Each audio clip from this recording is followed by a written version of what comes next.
Yadında mı öten günler, ağaç altı bulak sesi,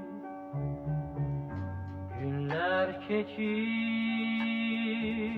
bize kalır o günlerin hatiresi.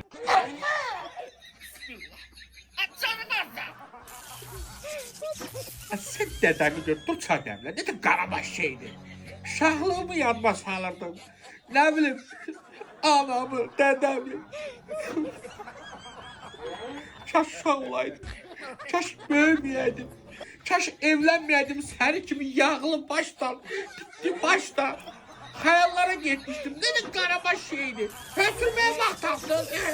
Canım